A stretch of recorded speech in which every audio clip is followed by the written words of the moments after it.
যারা Google pay সম্পর্কে খুঁটিনাটি এ টু জেড বিস্তারিত জানতে চান তাদের জন্য আজকের এই ভিডিওটি। আজকের এই ভিডিওতে আমরা জানবো গুগল পে কি, গুগল পে কিভাবে ব্যবহার করতে হয়, গুগল পে এর সুবিধা এবং অসুবিধাগুলো কি কি, বাংলাদেশের জন্য গুগল পে কতটা লাভজনক, আমাদের এটা আসলে ব্যবহার করা উচিত কিনা, সম্পূর্ণ ফ্রিতে যদি গুগল পে সার্ভিস দিয়ে থাকে তাহলে আসলে গুগলের কি লাভ। প্রথমত জেনে নিই গুগল পে কি। গুগল পে বা গুগল ওয়ালেট হলো গুগলের তৈরি একটি ডিজিটাল পেমেন্ট অ্যাপ, যেটার মাধ্যমে আপনি আপনার ফোন দিয়ে পেমেন্ট করতে পারবেন জাস্ট ট্যাপ করেই। কোনো ধরনের কোনো প্লাস্টিক কার্ড ব্যবহার করতে হবে না। আপনার কার্ডটি যদি বাসায় থেকে থাকে বা অন্য কোথাও থেকে থাকে, সেক্ষেত্রে আপনার কার্ডের কোনো ধরনের কোনো প্রয়োজন হবে না, জাস্ট আপনার মোবাইলে ট্যাপ করলেই পেমেন্ট হয়ে যাবে। এই অ্যাপে আপনি আপনার ব্যাংকের ডেবিট বা ক্রেডিট কার্ড যুক্ত করে রাখতে পারবেন। তারপর যখন আপনি কোনো দোকানে পেমেন্ট করতে যাবেন, তখন শুধু ফোনটা পজ মেশিনের সামনে ট্যাপ করলেই পেমেন্ট হয়ে যাবে। এটা একেবারেই স্মার্ট, সিকিউর ও চার্জ ফ্রি পেমেন্ট সিস্টেম। বর্তমানে বাংলাদেশের সিটি ব্যাংকের ভিসা কার্ড বা মাস্টার কার্ড দিয়ে এটি ব্যবহার করা যাচ্ছে। তবে খুব শীঘ্রই অন্যান্য ব্যাংকগুলো এই সিস্টেমটি চালু করবে। গুগল পে সিস্টেমটি চালু করতে হলে প্রথমত আপনাদেরকে গুগল পে ওয়ালেটটি গুগল প্লে স্টোর থেকে ডাউনলোড করতে হবে। এর জন্য আপনি প্রথমত গুগল প্লে স্টোরে চলে আসবেন। এরপর গুগল প্লে স্টোরে চলে আসার পর এখানে সার্চ বারে লিখবেন গুগল পে। গুগল পে লেখার সাথে সাথে দেন আপনি অ্যাপসটি পেয়ে যাবেন। দেন আপনি অ্যাপসটি ডাউনলোড করে ইনস্টল করবেন। অ্যাপসটি ইনস্টল হয়ে গেলে এখন আপনি অ্যাপসটি ওপেন করুন। অ্যাপসটি ওপেন করার পর যত ধরনের অ্যালাউ চাইবে এক্ষেত্রে সব ধরনের অ্যালাউ গুলো দিয়ে দিবেন। এরপর এখান থেকে অ্যাড টু ওয়ালেট এই অপশনটিতে ক্লিক করুন। অ্যাড টু ওয়ালেট অপশনে ক্লিক করার পর এখানে payment card, transit pass, loyalty card, gift shop নামে কয়েকটি অপশন দেখতে পারবেন। প্রথমত আপনাদেরকে ব্যাংকের কার্ডটি অ্যাড করাতে হবে। অ্যাড করার জন্য এখানে পেমেন্ট কার্ড এই অপশনটিতে ক্লিক করবেন। এরপর এখানে কিছুক্ষণ অপেক্ষা করুন। এখন আপনি যে কার্ডটি অ্যাড করাবেন সেই কার্ডের নাম্বার, এরপর কার্ডের এক্সপায়ারিটি ডেট এবং এখানে সিকিউরিটি নাম্বার বা সিভিভি নাম্বার দিতে হবে। বর্তমানে শুধুমাত্র সিটি ব্যাংকের কার্ডের ক্ষেত্রেই গুগল পে সাপোর্ট করছে। সো সিটি ব্যাংকের কার্ড ব্যতীত কিন্তু এখানে অ্যাড করা যাবে না। তবে অতি শীঘ্রই অন্যান্য ব্যাংকের কার্ডগুলো এখানে অ্যাড করা যাবে। অন্যান্য ব্যাংকগুলো যখন চুক্তি সম্পন্ন করবে তখনই কিন্তু এখানে অন্যান্য ব্যাংকের কার্ডও অ্যাড করা যাবে। এরপর এখানে আপনাকে অ্যাড্রেস দিতে হবে। এখানে পেন আইকনে ক্লিক করে আপনাকে অ্যাড্রেস দিতে হবে। যদি অলরেডি আপনার গুগলে অ্যাড্রেস অ্যাড করা থাকে সেক্ষেত্রে অটোমেটিক্যালি ভাবে অ্যাড্রেস আমার মতো এখানে চলে আসবে। যদি অ্যাড করা না থাকে সেক্ষেত্রে আপনি এখানে আপনার কান্ট্রি, রিজিয়ন সহ অন্যান্য ঠিকানাগুলো দিয়ে নিবেন। এরপর সেভ এন্ড কন্টিনিউ অপশনে ক্লিক করবেন। সেভ এন্ড কন্টিনিউ অপশনে ক্লিক করার পর আপনার ব্যাংকের মোবাইল নাম্বার একটি ওটিপি যাবে। ওটিপিটি এখানে টাইপ করলেই সফলভাবে আপনার কার্ডটি অ্যাড হবে।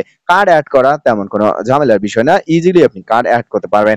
কার্ডটি অ্যাড হয়ে গেলে দেন আপনি যেকোনো সুপার শপ বলুন, যেকোনো দোকানে যেখানে পজ মেশিন এর মাধ্যমে পেমেন্ট করা যায়, সেখানে আপনি কার্ড ব্যতীত জাস্ট আপনার মোবাইলটি ট্যাপ করলেই পেমেন্ট সম্পূর্ণ হবে এই গুগল পে অ্যাপের মাধ্যমে।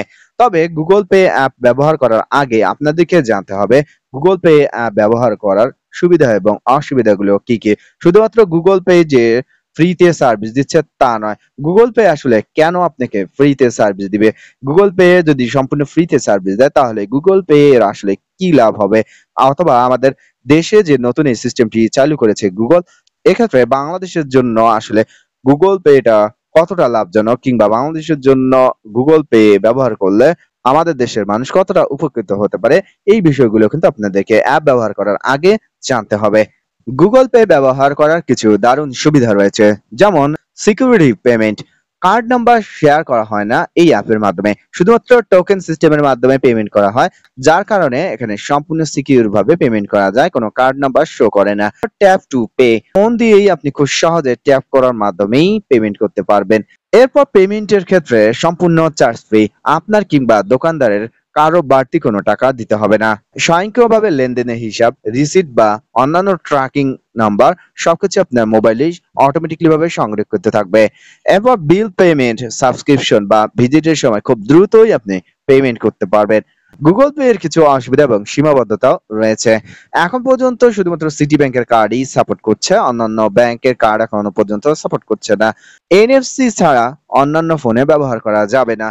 সব দোকানে এখন পর্যন্ত এনএফসি পজ মেশিন নেই, যার ফলে গুগল পে অ্যাপটি এখন পর্যন্ত ওভাবে জনপ্রিয় হয়নি। কার্ডে ই কমার্স বা আন্তর্জাতিক ফিচার্স অন না থাকলে পেমেন্ট ব্লক হতে পারে। অনেকের ধারণা রয়েছে শুধুমাত্র গুগল পে থাকলেই হয়তোবা আপনারা আন্তর্জাতিকভাবে পেমেন্ট করতে পারবেন। বিষয়টা কিন্তু আসলে তা না। অবশ্যই আপনার ব্যাংকের কার্ডে ডলার এন্ডোর্সমেন্ট এর অনুমতি থাকতে হবে বা আপনার কার্ডটি ডুয়াল কারেন্সি কার্ড হতে হবে। তাহলেই কেবলমাত্র আপনি আন্তর্জাতিকভাবে পেমেন্ট করতে পারবেন। সবথেকে দেশের জন্য বড় অসুবিধা হতে পারে সমস্ত ডেটা কিন্তু গুগলের কাছে থাকছে। তার মানে ডেটা বিদেশে যাওয়ারও একটি পসিবিলিটি রয়েছে। যদিও গুগল সম্পূর্ণ নিরাপদভাবে ট্রানজাকশন করে, তারপরেও কিন্তু ডেটাগুলো গুগলের কাছে থেকে যাবে। বাংলাদেশের জন্য আসলে কতটা নিরাপদ এই গুগল পে? গুগল পে বাংলাদেশে চালু হওয়া মানে আমরা আন্তর্জাতিক মানের ডিজিটাল ফিনটেক সুবিধা পাচ্ছি। এটা দেশের ডিজিটাল লেনদেন, ব্যাংকিং, স্টার্টআপ এবং ক্যাশলেস ইকোনমির জন্য একটি বড় পদক্ষেপ। তবে সরকারের উচিত সঠিক নীতিমালা তৈরি করা, যাতে করে স্থানীয় সার্ভিস ও নিরাপত্তা রক্ষা করা যায়। তাহলে আদৌ আমাদের ব্যবহার করা উচিত কিনা? যদি আপনার ফোনে এনএফসি থাকে, সিটি ব্যাংকের কার্ড থেকে থাকে, তাহলে আপনি অবশ্যই গুগল পে ব্যবহার করে দেখতে পারেন। এটা খুব দ্রুত, নিরাপদ এবং স্মার্ট একটি পেমেন্ট সিস্টেম। তবে দেশের প্রেক্ষাপটে আরো কিছু উন্নয়ন দরকার, যেমন আরো কিছু ব্যাংক যুক্ত করা খুব জরুরি। সর্বশেষ যে বিষয়টি আপনাদেরকে জানতে হবে যে গুগল পে সম্পূর্ণ ফ্রিতে আমাদেরকে সার্ভিস দিচ্ছে। তাহলে আসলে গুগলের লাভটা কোথায়? গুগল পে আমাদের কাছ থেকে কোনো লাভ না নিলেও কার্ড টোকেন সার্ভিস চার্জ নেয়। এটা ব্যাংক বা কার্ড নেটওয়ার্ক থেকে নিয়ে থাকে। গুগল ব্যবহারকারীর কাছ থেকে কোনো ফি নেয় না। তবে ভিসা বা মাস্টার কার্ড বা ব্যাংকের কাছ থেকে একটি টোকেনাইজেশন ফি গুগল পায়। প্রতি পেমেন্টে গুগল পে কার্ডের আসল নম্বর লুকিয়ে টোকেন ব্যবহার করে। এই প্রযুক্তি ব্যাংকের নিরাপত্তা বাড়ায়, আর এর জন্য গুগল ছোট পরিমাণে একটি কমিশন পায়। ডেটা থেকে ইনসাইট বা বিজ্ঞাপন উন্নয়নে ব্যবহৃত হয় আমাদের এই ডেটাগুলো। গুগল পে আপনার লেনদেনের বিস্তারিত তথ্য বিক্রি করে না, কিন্তু এসব তথ্য গুগল নিজে নিজেই বিশ্লেষণ করে বুঝতে পারে আপনি কোথায়, কখন, কি কিনছেন। এটা গুগলকে ব্যবহারকারীর আচরণ সম্পর্কে তথ্য দেয়। তারপর সেটা ব্যবহার করে গুগল অ্যাডস আরো টার্গেটেড করতে পারে। ইউটিউব, সার্চ অ্যাডস কিংবা অন্যান্য যেই অ্যাড গুলো আমরা গুগলের দেখে থাকি, অর্থাৎ টার্গেটেড অডিয়েন্স খুঁজে বের করার জন্য গুগলের সুবিধা হয়। গুগল পে হলো গুগলের অ্যান্ড্রয়েড ও গুগল সার্ভিস ইকোসিস্টেমের একটি অংশ। আপনি যখন গুগল পে ব্যবহার করেন, তখন আপনি অ্যান্ড্রয়েড ফোনের সাথে লেগে থাকছেন, গুগল সার্ভিসের উপর নির্ভরশীল হচ্ছেন, অ্যাপল বা দেশীয় অ্যাপ থেকে দূরে থাকছেন।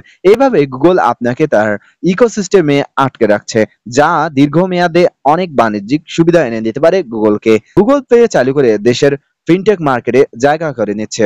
পরে এই মাধ্যম Google credit, installment, gift card, international fund transfer চালু করতে পারে। এসব ফিচারে গুগল সরাসরি টাকা ইনকাম করবে। তবে এখন টাকা ইনকাম করছে না, পরবর্তীতে এইসব ফিচার ব্যবহার করে গুগল হয়তোবা টাকা ইনকাম করতে পারে।